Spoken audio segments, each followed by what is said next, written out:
पूरा बहुत बहुत बधाई, बहुत बहुत शुभकामना भैया को।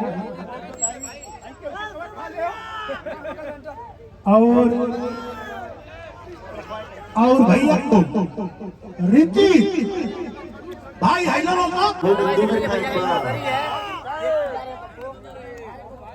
देखिए हेलो मुकेश भाई निमन से फोटो आवे के चाहिए।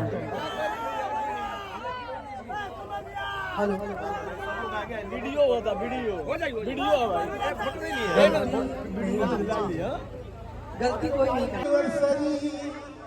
कृपया आप लोग धक्का मुक्की मत कीजिए भाई ये वीडियो कहीं भाभी के लगे मत भेज दिया लोग। भाई सर लाइन लगा के पहले बीच आवाज में ना ठीक बात सबको समझ में बुलाइए, प्रेम है इनका, ऐसा ही नहीं है चॉकलेट। हमेशा यदगार रहेगा इस सुनारी के लिए, देवरिया के लिए, हम सभी के लिए। और आगे आइए राजकुमार जी। देखिए तिलक में हमने के एनिवर्सरीओ मनाते हैं भैया, यही में अभिषेक सोहरों का देख लेगा, सब हो जाएगा चाहिए।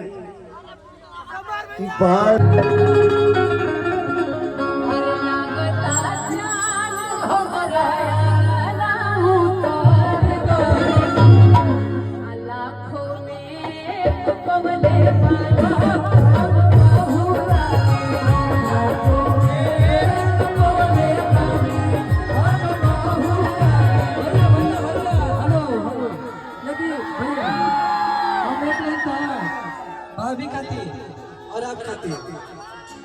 सबसे पहले तो आप दोनों की जोड़ी सलामत रहे। अरे कल भैया कौन दिया? अरे गिटारों का चमकता गहरा हो। प्रधान जी तो रास्ता में जब कैसे पहुंच गया तो बाबा से वो मंगला मंगनी जा। कहाँ मंगला हो? अरे हमारी कंठे बाबा से अरे मंगनी है जो मंगना दे दी हले। अरे महादेव जी से दो अरे मंगनी हम मंगना दे दी हले। ये दो दिया में लाला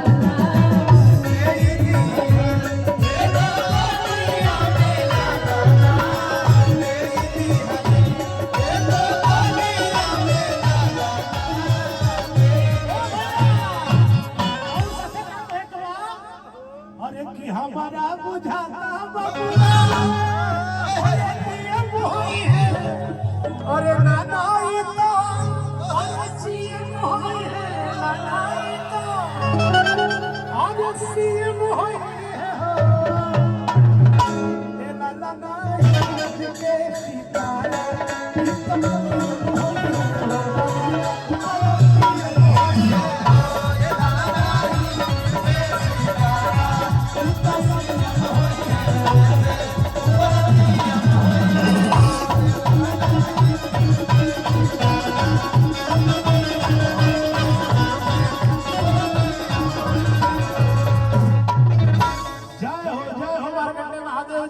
और हम फाइनली बात